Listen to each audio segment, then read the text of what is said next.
Friends, ಎಲ್ರಿಗೂ ನಮಸ್ಕಾರ. Welcome to my channel. ನಾನು ಹೇಮಾ ಮಾತಾಡ್ತಾ ಇರೋದು. ಫ್ರೆಂಡ್ಸ್, ಎಲ್ಲರೂ ಹೇಗಿದ್ರಿ? ಎಲ್ಲರೂ ಚೆನ್ನಾಗಿದ್ದೀರಾ ಅಂತ ತಿಳ್ಕೊತೀನಿ. ಫ್ರೆಂಡ್ಸ್, ನೋಡಿ ನಾನಿವತ್ತು ಲೆಮೆನ್ದು ಉಪ್ಪಿನಕಾಯಿನ ಮಾಡ್ತಾಯಿದ್ದೀನಿ. ಲೆಮನ್ ಉಪ್ಪಿನಕಾಯಿಗೆ ಫ್ರೆಂಡ್ಸ್ ನಾನು ನೋಡಿ 2 ದಿವಸ ಮುಂಚೆ 2 ದಿವಸದಿಂದ ನಾನು ಉಪ್ಪಲ್ಲಿ ನೆನೆಸಿದ್ದೆ. ಉಪ್ಪಲ್ಲಿ ನೆನೆಸಿದ ಮೇಲೆ ಫ್ರೆಂಡ್ಸ್ ನೋಡಿ ಈ ರೀತಿ ಆಗಿದೆ.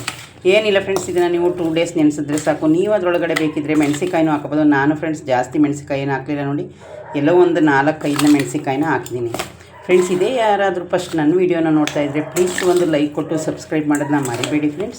ನೋಡಿ ಫ್ರೆಂಡ್ಸ್, ಇವಾಗ ನಾನು ಯಾವ ರೀತಿ ಆ ಉಪ್ಪಿನಕಾಯಿಗೆ ರೆಡಿ ಮಾಡ್ತೀನಿ ಅಂತ ನಿಮಗೆ ತೋರಿಸ್ತೀನಿ. ನೋಡ್ತಾ ಇದ್ದೀರಲ್ಲ ಫ್ರೆಂಡ್ಸ್, ಈಗ ನಾನು ಅದಕ್ಕೆ ಏನೇನು ರುಬ್ಬಕ್ಕೆ ಹಾಕಬೇಕು ಅಂತ ತೋರಿಸ್ತೀನಿ. ಫ್ರೆಂಡ್ಸ್, ಲೆಮನ್ನು ತುಂಬಾ ಒಳ್ಳೆಯದು. ನಾನು ಯಾವಾಗಲೂ ಫ್ರೆಂಡ್ಸ್ ಮನೆಯಲ್ಲೇ ನಾನು ಒಂದು ಸಾಂಬಾರು ಪುಡಿ ಆಗಿರ್ಬೋದು, ಯಾವುದಾಗಿದ್ರೂ ಫ್ರೆಂಡ್ಸ್ ನಾನು ಮನೆಯಲ್ಲೇ ರೆಡಿ ಮಾಡ್ಕೊಳ್ಳೋದು. ನಾನು ಯಾವುದನ್ನು ಅಂಗಡಿಯಿಂದ ಅಷ್ಟಾಗಿ ಜಾಸ್ತಿ ತರಲ್ಲ ಫ್ರೆಂಡ್ಸ್. ಯಾಕೆಂದರೆ ನಮಗೆ ಎಲ್ಲ ಗೊತ್ತಿದ್ದಾಗ ನಾವೇನಕ್ಕೆ ಅಂಗಡಿಗೆ ದುಡ್ಡು ಕಟ್ಟಬೇಕು?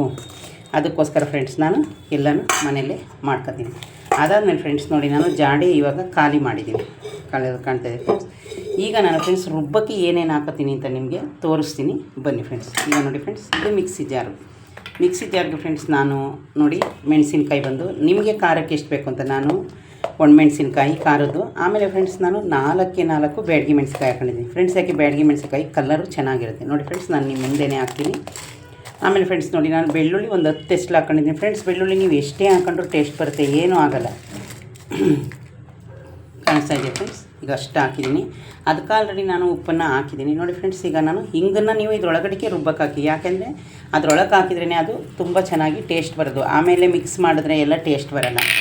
ಅದಾದಮೇಲೆ ಫ್ರೆಂಡ್ಸ್ ನಾನು ಯಾವಾಗಲೂ ಉಪ್ಪಿನಕಾಯಿನ ಇದೇ ಥರ ಮಾಡೋದು ಫ್ರೆಂಡ್ಸ್. ನಾನು ಯಾವುದು ಮೆಂತ್ಯ ಹುರಿದು ಹಾಕೋದು. ನೋಡಿ ಫ್ರೆಂಡ್ಸ್, ಅರಿಶಿಣ ಪುಡಿ ನಾನು ಟೀ ಸ್ಪೂನಲ್ಲಿ 3 ಸ್ಪೂನ್ ಹಾಕೋತೀನಿ.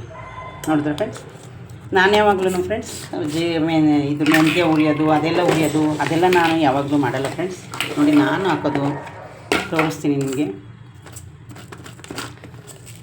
ನೋಡಿ ಫ್ರೆಂಡ್ಸ್, ಜೀರಿಗೆನ ನೀವು ಒಂದು 3-4 ಸ್ಪೂನ್ ಹಾಕೊಳ್ಳಿ. ಅದು ತುಂಬಾ ಟೇಸ್ಟ್ ಕೊಡುತ್ತೆ. ನಿಮಗೆ ಎಲ್ರಿಗೂ ಗೊತ್ತಿರುತ್ತೆ ಜೀರಿಗೆ ಎಷ್ಟು ಒಳ್ಳೆಯದು ಅಂತ. 2 ಸ್ಪೂನ ಫ್ರೆಂಡ್ಸ್. ನೋಡಿ ಫ್ರೆಂಡ್ಸ್, 3 ಸ್ಪೂನು. ನನಗೆ ಆ ಉಪ್ಪಿನಕಾಯಿಗೆ ಎಷ್ಟು ಬೇಕು ಅಷ್ಟು ಮಾತ್ರನೇ ಹಾಕ್ತಾಯಿದ್ದೀನಿ. ನೋಡಿ ಫ್ರೆಂಡ್ಸ್, ಆಮೇಲೆ ಫ್ರೆಂಡ್ಸ್ ನೀವು ಜಾಸ್ತಿ ಇಲ್ಲ, ಒಂದೇ 1 ಸ್ಪೂನು ಜೀರಿಗೆನ ಇದು ಸಾಸಿವೆನ ಸೇರಿಸ್ಕೊಳ್ಳಿ, ಅಷ್ಟೇ ಸಾಕು. ಇದೆಲ್ಲ ನೀವು ಫ್ರೆಂಡ್ಸ್ ನಾವು ರುಬ್ಬಬೇಕಾದ್ರೆ ನೀವು ಸ್ವಲ್ಪನಾದರೂ ಫ್ರೆಂಡ್ಸ್ ನೀವು ಉಪ್ಪನ್ನು ಹಾಕಬೇಕು. ಯಾಕೆ ಉಪ್ಪು ಅಂದರೆ ಫ್ರೆಂಡ್ಸ್ ಅದು ಬೇಗ ಮ್ಯಾಶ್ ಆಗುತ್ತೆ. ಅದಕ್ಕೋಸ್ಕರನೇ ನಾವು ಫ್ರೆಂಡ್ಸ್ ಉಪ್ಪನ್ನು ಹಾಕಬೇಕು. ನೋಡಿದ್ರೆ ಫ್ರೆಂಡ್ಸ್, ನಾನು ಯಾವಾಗಲೂ ಉಪ್ಪಿನಕಾಯಿಗೆ ಹಾಕೋದು ಮೆಣಸಿನ್ಕಾಯಿ, ಬೆಳ್ಳುಳ್ಳಿ, ಜೀರಿಗೆ, ಅರಿಶಿಣ ಪುಡಿ. ಇದಾದಮೇಲೆ ಫ್ರೆಂಡ್ಸ್ ನಾನು 1 ಸ್ಪೂನಷ್ಟು ಬೆಲ್ಲನ ಹಾಕೋತೀನಿ. ಯಾಕೆ ಅಂದರೆ ಬೆಲ್ಲ ಆರೋಗ್ಯಕ್ಕೂ ಒಳ್ಳೆಯದು, ಮತ್ತು ಉಪ್ಪಿನಕಾಯಲ್ಲಿ ಫ್ರೆಂಡ್ಸ್ ಅದೇ ಒಂಥರ ಫ್ಲೇವರ್ನ ಕೊಡುತ್ತೆ. ಅದನ್ನು ನಾನು ಫ್ರೆಂಡ್ಸ್ ಒಂದು ದೊಡ್ಡ ಸ್ಪೂನಲ್ಲಿ ಒಂದೇ 1 ಸ್ಪೂನ್. ಯಾಕೆಂದರೆ ಫ್ರೆಂಡ್ಸ್ ಉಪ್ಪಿನಕಾಯಿ ಜಾಸ್ತಿ ನಮಗೆ ಬಾಯಿಗೆ ಅತಿಯಾಗಿ ಸ್ವೀಟಾಗಿ ಸಿಕ್ಕಿದ್ರೂ ಒಳ್ಳೆಯದಲ್ಲ. ನಿಮಗೂ ಗೊತ್ತು. ನೋಡಿ ನಾವೀಗ ಅಂಗಡಿಯಿಂದ ತರ್ತೀವಲ್ಲ ಅದೊಂಥರ ಸ್ವೀಟ್ ಆಗುತ್ತೆ, ತಿನ್ನೋಕ್ಕೆ ಒಂಥರ ಆಗುತ್ತೆ ಫ್ರೆಂಡ್ಸ್. ಅದಕ್ಕೋಸ್ಕರ ಫ್ರೆಂಡ್ಸ್ ನೋಡಿ ನಾನು ಬೆಲ್ಲನೂ ಇದ್ರೊಳಗಡೆಗೆ ಯಾಕೆ ಹಾಕೋತಾ ಇದ್ದೀನಿ, ಅದು ಅದರೊಳಗೆ ಮಿಕ್ಸ್ ಆಗುತ್ತೆ. ಖಾರದೊಳಗಡೆ ನಮಗೆ ಏನಾಗುತ್ತೆ ಹೇಳಿ, ಮಿಕ್ಸ್ ಆಗುತ್ತೆ. ಮಿಕ್ಸ್ ಆದಾಗ ಅದೊಂಥರ ಫ್ಲೇವರ್ ಎಲ್ಲದಕ್ಕೂ ಸೆಟ್ಟಾಗಿ ಅದೊಂಥರ ನಮಗೆ ಫ್ರೆಂಡ್ಸ್ ಚೆನ್ನಾಗಿರುತ್ತೆ. ಬನ್ನಿ ಫ್ರೆಂಡ್ಸ್, ಇವಾಗ ನಾವು ಇದನ್ನು ಮ್ಯಾಶ್ ಮಾಡ್ಕೊಂಡು ಬರೋಣ. ಫ್ರೆಂಡ್ಸ್, ಇವಾಗ ನಾನು ಅದನ್ನು ರುಬ್ಕೊಂಡು ಬಂದಿದ್ದೀನಿ ಮಸಾಲೆನ. ನೋಡಿ ಫ್ರೆಂಡ್ಸ್, ಈ ರೀತಿ ರುಬ್ಕೊಂಡು ಬಂದಿದ್ದೀನಿ. ಎಷ್ಟು ಕಲರ್ ಕಾಣ್ತಾ ಇದೆ ನೋಡಿ, ಬ್ಯಾಡಗಿ ಮೆಣಸಿನ್ಕಾಯಿ ಹಾಕಿದ್ದೀವಲ್ಲ ಅದಕ್ಕೆ.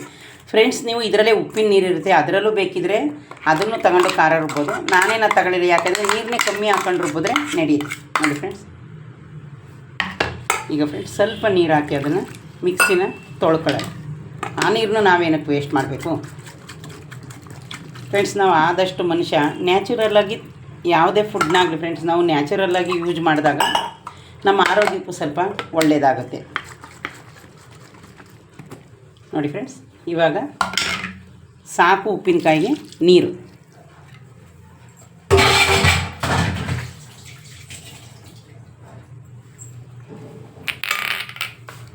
ಈಗ ಫ್ರೆಂಡ್ಸ್ ನಾನು ಇದನ್ನು ಯಾವ ರೀತಿ ಮಿಕ್ಸ್ ಮಾಡ್ತೀನಿ ಅಂತ ನಿಮಗೆ ತೋರಿಸ್ತೀನಿ. ಬನ್ನಿ, ಕಾಣಿಸ್ತಾ ಇದೆ ಫ್ರೆಂಡ್ಸ್.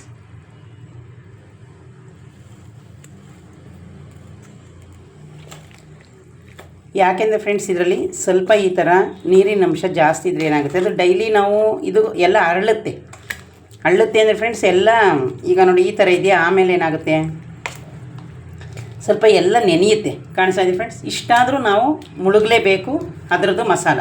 ನೋಡಿ ಫ್ರೆಂಡ್ಸ್ ಎಷ್ಟು ಇದಾಯಿತು. ಲಾಸ್ಟಲ್ಲಿ ಫ್ರೆಂಡ್ಸ್ ಆವಾಗಲೇ ನಾನು ಆಯಿಲ್ನ ಖಾರ ರುಬ್ಬೋದಕ್ಕಿಂತ ಮುಂಚೆನೇ ಆಯಿಲ್ನ ಕಾಯಿಸಿಟ್ಕೊಂಡಿದ್ದೆ ಮತ್ತು ಸಾಸಿವೆ ಹಾಕಿ. ನೋಡ್ತಾ ಇದ್ದೀರಾ ಫ್ರೆಂಡ್ಸ್, ಕಾಣಿಸ್ತಾ ಇದೆಯಾ ಸಾಸಿವೆ ಎಲ್ಲ.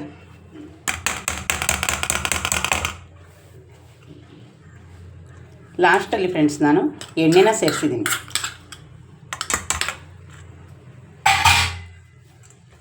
ಇದು ಫ್ರೆಂಡ್ಸ್ ನೀವು ಹಾಕಿದ ತಕ್ಷಣವೇ ಏನಾಗುತ್ತೆ, ನಿಮಗೆ ಬೇಕಿದ್ದರೆ ಉಪ್ಪು ಸರಿ ಇದೆಯಾ, ಏನಾಗಿದೆ, ಟೇಸ್ಟ್ ಕಮ್ಮಿ ಇದೆಯಾ, ಇದೆಲ್ಲನೂ ನೀವು ನೋಡ್ಕೋಬೋದು. ಆಮೇಲೆ ಫ್ರೆಂಡ್ಸ್ ನೀವೇನು ಮಾಡ್ಬೋದು, ಮತ್ತೆ ಏನಾದರೂ ನಿಮ್ಮ ಮನೇಲಿ ಲೆಮನ್ ಇದ್ದರೆ, ಯಾಕೆಂದರೆ ನೋಡಿ ಈ ಥರ ಇದು ರೈಸ್ಗಂತೂ ತುಂಬಾ ಟೇಸ್ಟಾಗಿರುತ್ತೆ. ನೀವು ಯಾವಾಗಾದರೂ ಇದೇ ನಮ್ಮ ಕಡೆ ಫ್ರೆಂಡ್ಸ್ ಇದನ್ನು ಉಪ್ಪಿನಕಾಯಿ ಗಷ್ಟ ಅಂತ ಕರಿತೀವಿ. ಒಂದೊಂದು ಕಡೆ ಒಂದೊಂದು ಥರ ಕರೀತಾರೆ ಫ್ರೆಂಡ್ಸ್. ನಮಗೇನು ಭಾಷೆ ಗೊತ್ತಿದೆ ಅದನ್ನೇ ನಾವು ಕರಿಬೇಕು ಅಲ್ವಾ. ಬೇರೆಯವ್ರು ಏನೋ ಕರೀತಾರೆ ಅಂತ ನಾವು ಆ ಥರ ಕರೆಯೋಕ್ಕಾಗುತ್ತಾ? ಇದನ್ನು ಫ್ರೆಂಡ್ಸ್ ನಮ್ಮ ಕಡೆ ಉಪ್ಪಿನಕಾಯಿ ಗಷ್ಟ ಅಂತಲೇ ಕರೆಯೋದು. ಒಂದೇ ಒಂದು ನಿಮಿಷ ಫ್ರೆಂಡ್ಸ್, ನಾನು ಹಂಗೆ ಕೈಗೊಂದನಿ ಹಾಕ್ಕೊಂಡು ನೋಡ್ತೀನಿ. ಫ್ರೆಂಡ್ಸ್ ಆದರೆ ಚೆನ್ನಾಗಿದೆ. ಸ್ವಲ್ಪ ಖಾರ ಅನ್ನಿಸ್ತೈತೆ. ಈ ಥರ ಖಾರ ಇದ್ದಾಗ ನಾವೇನು ಮಾಡ್ಕೋಬೇಕು ಫ್ರೆಂಡ್ಸ್, ನೋಡಿ ಸ್ವಲ್ಪ ಉಪ್ಪು ಹಾಕಬೇಕು. ಅದಾದಮೇಲೆ ಫ್ರೆಂಡ್ಸ್ ಇನ್ನೂ 1 ಸ್ಪೂನ್ 2 ಸ್ಪೂನ್ನ ಬೆಲ್ಲನ ಹಾಕಬೇಕು ನಾವು. ಯಾಕೆ ಅಂದರೆ ಅಲ್ಲಿ ನಮಗೆ ಖಾರ ಸ್ವಲ್ಪ ನೋಡಿದ್ರಲ್ಲ ಫ್ರೆಂಡ್ಸ್. ಒಂದು ನಿಮಿಷ ಪುಡಿ ಬೆಲ್ಲ ಹಾಕ್ತೀನಿ, ನಾನು ತೋರಿಸ್ತೀನಿ ನಿಮಗೆ. ನೋಡ್ತಾ ಇದ್ದೀರಾ ಫ್ರೆಂಡ್ಸ್, ಇನ್ನೊಂದು ಸ್ಪೂನು ನಾನು ಬೆಲ್ಲನ ಹಾಕಿದೆ. ಯಾಕಂದರೆ ಫ್ರೆಂಡ್ಸ್ ಜಾಸ್ತಿ ಖಾರ ಇದೆ ಈ ಮೆಣಸಿಕಾಯಿ. ಇದೇನಿಲ್ಲ ಫ್ರೆಂಡ್ಸ್, ಬೆಲ್ಲ ಕರಗುತ್ತೆ. ನೋಡಿದ್ರೆ ಫ್ರೆಂಡ್ಸ್ ಉಪ್ಪಿನಕಾಯಿ ರೆಡಿ ಆಯಿತು. ಈಗ ನಾವು ಫ್ರೆಂಡ್ಸ್ ಜಾಡಿಗೆ ಸ್ಟೋರೇಜ್ ಮಾಡೋಣ ಬನ್ನಿ. ಇದು ಫ್ರೆಂಡ್ಸ್ ನಂದು ನೋಡಿದರೆ ಈ ಜಾಡಿ. ಈಗ ಇದಕ್ಕೆ ಫ್ರೆಂಡ್ಸ್ ನಾನು ಉಪ್ಪಿನಕಾಯಿ ಎಲ್ಲನೂ ನಾನು ಅದಕ್ಕೆ ಟ್ರಾನ್ಸ್ಫರ್ ಮಾಡ್ತಾಯಿದ್ದೀನಿ. ನೋಡಿ ಫ್ರೆಂಡ್ಸ್ ಯಾವ ರೀತಿ ಕಾಣಿಸ್ತಾ ಇದೆ ಅಂತ. ಇಷ್ಟೇ ಫ್ರೆಂಡ್ಸ್. ಇದು ಆರಾಮಾಗಿ ನಮಗೆ ಒಂದು 20 ಲೆಮನ್ ಆದರೆ ಫ್ರೆಂಡ್ಸ್ ನಾನು 20 ರೂಪಾಯಿಗೆ 15 ಥರ ಮಾಡ್ತಾಯಿದ್ರು. ಆವಾಗ ನಾನು ಟೋಟಲು ಫ್ರೆಂಡ್ಸ್ 40-50 ತಂದಿದ್ದೆ ಫ್ರೆಂಡ್ಸ್. ಆದರೆ ಅದರಲ್ಲಿ ನಾವು ನಾನು ಡೈಲಿ ಒಂದು ಕಪ್ಪು ಬಿಸಿನೀರಿಗೆ ಫ್ರೆಂಡ್ಸ್ ಒಂದು ಹಾಫ್ ಲೆಮನ್ನ ನಾನು ಹಾಕ್ಕೊಂಡು ಡೈಲಿ ಬೆಳಗ್ಗೆ ಎದ್ದ ತಕ್ಷಣ ಕುಡಿತೀನಿ ಫ್ರೆಂಡ್ಸ್. ಅದು ಆರೋಗ್ಯಕ್ಕೆ ತುಂಬಾ ಒಳ್ಳೆಯದು. ಅದಕ್ಕೋಸ್ಕರ ನಾನು ಫ್ರೆಂಡ್ಸ್ ಅದನ್ನು ಕುಡಿತೀನಿ ಡೈಲಿಯ. ಅದಕ್ಕೆ ನಾನೇನು ಮಾಡಿದ್ದೀನಿ, ಇದನ್ನೆಲ್ಲ ಈ ರಸ ಎಲ್ಲನೂ ಹಿಂಡಿದ್ದೀನಲ್ಲ, ಇದನ್ನೆಲ್ಲ ನಾನು ಹಾಗೆ ಇಟ್ಕೊಂಡಿದ್ದೀನಿ ಸ್ಟೋರೇಜ್ ಮಾಡಿ ಫ್ರಿಜ್ಜಲ್ಲಿ. ಅದು ಇವಾಗ ನನಗೆ ಫ್ರೆಂಡ್ಸ್ ಅದನ್ನು ನಾನು ಹಿಂಡಿ ಇಟ್ಕೊಂಡಾಗ ಡೈಲಿ ನಾನು ಲೆಮನ್ನ ಓಪನ್ ಮಾಡೋ ಅವಶ್ಯಕತೆ ಇಲ್ಲ. ನಾನೇನು ಮಾಡ್ತೀನಿ ಫ್ರೆಂಡ್ಸ್, ಲೆಮನ್ ಓಪನ್ ಮಾಡಿದ್ದು ಏನಾದರೂ ಒಂದು ವಾರ ಆದಮೇಲೆ ಒಂದು 10-15 ಅದು ಓಳ ಆದಾಗ ಉಪ್ಪಿನಕಾಯಿ ಮಾಡ್ತೀನಿ. ಇಲ್ಲಾಂದರೆ ಫ್ರೆಂಡ್ಸ್ ಫ್ರಿಜ್ಜಲ್ಲಿ ಅದು ಐಸ್ ಗೆಡ್ಡೆ ಕಟ್ಟಲ್ಲ ಅಂತ ಇದೇ ರೀತಿ ನಮ್ಮ ಯೂಟ್ಯೂಬಲ್ಲಿ ಯಾರೋ ತೋರಿಸಿದ್ರು, ಅದಕ್ಕೆ ನಾನು ಅಲ್ಲಿಡ್ತೀನಿ ಫ್ರೆಂಡ್ಸ್. ನೋಡಿದ್ರೆ ಕಲ್ಲರು ಏನು ಚೆನ್ನಾಗಿ ಕಾಣಿಸ್ತಾ ಇದೆ ಅಂದರೆ ಫ್ರೆಂಡ್ಸ್, ನಾನು ಬ್ಯಾಡಗಿ ಮೆಣಸಿಕಾಯಿನ ಯಾವಾಗಲೂ ಜಾಸ್ತಿ ಕಮ್ಮಿನೇ ಹಾಕೋದು. ಯಾಕೆಂದರೆ ಇದೇ ಚೆನ್ನಾಗಿ ಕಾಣುತ್ತಲ್ಲ ಅಂತ. ಇವತ್ತು ಫ್ರೆಂಡ್ಸ್ ನಾನು ಒಂದು 4 ಬ್ಯಾಡಗಿ ಮೆಣಸಿಕಾಯಿ ಹಾಕಿದ್ದೀನಿ. ಆದರೆ ಫ್ರೆಂಡ್ಸ್ ನೋಡಿ ಕಲರ್ ಎಷ್ಟು ಚೆನ್ನಾಗಿ ಕಾಣಿಸ್ತಾ ಇದೆ. ಈ ಕಲರು ಸ್ವಲ್ಪ ಬ್ಯಾಡಗಿ ಮೆಣಸಿಕಾಯಿ ಹಾಕಿದ್ರೇ ಫ್ರೆಂಡ್ಸ್ ಈ ಕಲರ್ ಬರೋದು. ನೋಡಿ ಫ್ರೆಂಡ್ಸ್ ಎಷ್ಟು ಈಸಿಯಾಗಿ ಉಪ್ಪಿನಕಾಯಿನ ನಾನು ಮಾಡಿದ್ದೀನಿ. ನೋಡಿ ಫ್ರೆಂಡ್ಸ್, ನೀವು ಮಾಡೋಂಗಿದ್ರೆ ಇದೇ ಥರ ಮಾಡಿ ಫ್ರೆಂಡ್ಸ್. ನೀವು ಅದರೊಳಗಡೆ 1 ಸ್ಪೂನ್ನ ಇಟ್ಬಿಡಿ. ಅದರೊಳಗಡೆ ನೀವು 1 ಸ್ಪೂನ್ನ ಇಟ್ಟಾಗ ಏನಾಗುತ್ತೆ, ನೀವು ಡೈಲಿ ಫ್ರೆಂಡ್ಸ್ ಒಂದು 2 ಡೇಸ್ಗೆ 3 ಡೇಸ್ಗೆ ಏನು ಮಾಡಿ, ಇದು ಸ್ವಲ್ಪ ಈ ಥರ ಆಡಿಸ್ತಾ ಇರ್ಬೇಕು ನೀವು. ಯಾವ ಥರ ನೋಡಿ, ಈ ಥರ ತೆಗೆದು ಅದಕ್ಕೆ ನಾನೇನು ಮಾಡ್ತೀನಿ ಫ್ರೆಂಡ್ಸ್, ಇದನ್ನು ನಾನು ಕಿಚನಲ್ಲೇ ಇಟ್ಕೊತೀನಿ. ಯಾಕೆ ಗೊತ್ತಾ, ನಾನು ಕೆಲಸಕ್ಕೆ ಹೋಗ್ತೀನಿ ಅಂದ್ಕೊಳ್ಳಿ. ಕೆಲಸದಿಂದ ಬಂದು ನನಗೆ ಕೆಳಗಡೆ ಅಲ್ಲಿ ಇಲ್ಲಿ ನಾನು ಇಟ್ಟಾಗ ಏನಾಗುತ್ತೆ, ನನಗೆ ಬೇಗ ಸಿಗಲ್ಲ. ಅದಕ್ಕೋಸ್ಕರ ನಾನೇನು ಮಾಡ್ತೀನಿ ಫ್ರೆಂಡ್ಸ್, ಇಲ್ಲೇ ಶೆಲ್ಫ್ ಮೇಲೆ ಇಟ್ಕೊಂಡಿರ್ತೀನಿ. ಯಾಕೆ ಗೊತ್ತಾ, ಆವಾಗ ನಾನು ಇಲ್ಲಿ ಫ್ರೆಂಡ್ಸ್ ಏನಾಗುತ್ತೆ ನಮ್ಮ ಮನೇಲಿ ಅಂದರೆ ಎಲ್ಲರೂ ಕೆಲಸ ಮಾಡೋರು, ಯಾರೂ ಅಷ್ಟು ಗಮನ ತಗೊಳ್ಳಲ್ಲ. ಅದಕ್ಕೋಸ್ಕರ ಇದು ನನ್ನ ಕಣ್ಣು ಎದುರಿಗೆ ಇದ್ದಾಗ ಫ್ರೆಂಡ್ಸ್ ನೋಡಿ ನಾನು ಇಲ್ಲಿ ಇಟ್ಟಿರ್ತೀನಿ ಅಂದ್ಕೊಳ್ಳಿ. ಕಾಣಿಸ್ತಾ ಇದೆಯಾ, ಇದೇ ನಮ್ಮ ಮನೆ ಶೆಲ್ಫು. ಆವಾಗ ನಾನು ಹಂಗೆ ಒಂದು ರೌಂಡು ಈ ಥರ ಮಾಡೋದು ಫ್ರೆಂಡ್ಸ್. ಇದು ಒಬ್ಬೊಬ್ಬರು ಕೈಯಲ್ಲಿ ಹುಳ ಆಗಲ್ಲ ಅಂತಾರೆ. ನನ್ನ ಕೈಯಲ್ಲಂತೂ ಫ್ರೆಂಡ್ಸ್ ಯಾವಾಗ್ಲೂ ಹುಳನೂ ಆಗಿಲ್ಲ, ಭೂಷಣನೂ ಬಂದಿಲ್ಲ. ಇದಕ್ಕೆ ನಾನೇನು ಮಾಡ್ತೀನಿ ಫ್ರೆಂಡ್ಸ್, ನೋಡಿ ಈ ಥರ ಫುಲ್ಲು ಕ್ಲಿಯರ್ ಆಯಿತು, ಮುಚ್ಚಿದ್ನ ಫ್ರೆಂಡ್ಸ್. ಆಮೇಲೆ ಫ್ರೆಂಡ್ಸ್ ಇಲ್ಲಿ ಗ್ಯಾಪ್ ಇರುತ್ತೆ ಸ್ಪೂನಲ್ಲಿ. ನೋಡಿ ನಮ್ಮದು ಇಲ್ಲಿ ಗ್ಯಾಪ್ ಇದೆ. ಅದಕ್ಕೆ ಈ ಥರ ಗ್ಯಾಪ್ ಇರೋ ಸ್ಪೂನ್ನ ಇಡಬೇಡಿ. ಯಾಕೆ ಗೊತ್ತಾ, ಈಗ ಮನೇಲಿ ಒಂದೊಂದು ಸಲ ಕಾಕ್ರೋಚ್ ಓಡಾಡ್ತಾ ಇರುತ್ತೆ. ಈಗ ನಾವು ಇಷ್ಟೆಲ್ಲ ಕಷ್ಟಪಟ್ಟು ಮಾಡಿರೋದು ವೇಸ್ಟ್ ಆಗುತ್ತೆ. ಅದಕ್ಕೋಸ್ಕರ ಫ್ರೆಂಡ್ಸ್ ನೀವು ಈ ಥರ ಫೋರ್ಕ್ ಇರುತ್ತೆ ಅಂದ್ಕೊಂಡು ಅದು ಅದಕ್ಕೆ ಕರೆಕ್ಟ್ ಆದರೆ ಹಾಕಿ. ನೋಡಿ ಫ್ರೆಂಡ್ಸ್, ಇದೂ ನನಗಾಗಲಿಲ್ಲ ಕರೆಕ್ಟ್. ಅದಕ್ಕೆ ಫ್ರೆಂಡ್ಸ್ ನಾನೇನು ಮಾಡ್ತಾಯಿದ್ದೀನಿ, ಇವಾಗ ಕಾಣಿಸ್ತಾ ಇದೆ ಫ್ರೆಂಡ್ಸ್ ನೋಡಿ, ಈ ಸ್ಪೂನು ಕರೆಕ್ಟ್ ಅಳತೆ ಆಯಿತು. ಅದಕ್ಕೆ ನಾನು ಫ್ರೆಂಡ್ಸ್ ಈ ಸ್ಪೂನ್ನೇ ಅದರೊಳಗಡೆ ಇಟ್ಟಿರ್ತೀನಿ. ಯಾಕೆ ಗೊತ್ತಾ, ಅದರೊಳಗಡೆ ಇಟ್ಟಾಗ ಫ್ರೆಂಡ್ಸ್ ನಮಗೆ ಏನು ಕಷ್ಟ ಆಗೋಲ್ಲ. ಯಾವಾಗಾದರೂ ತಗೋತೀವಿ ನೋಡಿ ಹಿಂಗೆ ತಗೊಳ್ಳೋದು, ಈ ಥರ ಹಾಕೋದು. ನೋಡಿದ್ರಲ್ಲ ಫ್ರೆಂಡ್ಸ್. ಓಕೆ ಫ್ರೆಂಡ್ಸ್, ನನ್ನ ವಿಡಿಯೋ ಇಷ್ಟ ಆದರೆ ಒಂದು ಲೈಕ್ ಮಾಡಿ, ಶೇರ್ ಮಾಡಿ, ಸಬ್ಸ್ಕ್ರೈಬ್ ಮಾಡೋದನ್ನ ಮರಿಬೇಡಿ ಫ್ರೆಂಡ್ಸ್. ಇದು ಫ್ರೆಂಡ್ಸ್ ನೀವು ನಲ್ಲಿಕಾಯಿ ಉಪ್ಪಿನಕಾಯಿ ಇರ್ಬೋದು, ಎರಳಿಕಾಯಿ ಉಪ್ಪಿನಕಾಯಿ, ಯಾವುದಕ್ಕೊಂದಕ್ಕೂ ಫ್ರೆಂಡ್ಸ್ ಇದೇ ಪ್ರೊಸೀಜರಲ್ಲಿ ಮಾಡಿ, ನೀವು ಒಂದು ಸಲ ಮಾಡಿ ಟೇಸ್ಟ್ನ ನೋಡಿ ಎಷ್ಟು ಚೆನ್ನಾಗಿರುತ್ತೆ ಅಂತ. ಓಕೆ ಫ್ರೆಂಡ್ಸ್, ಬಾಯ್.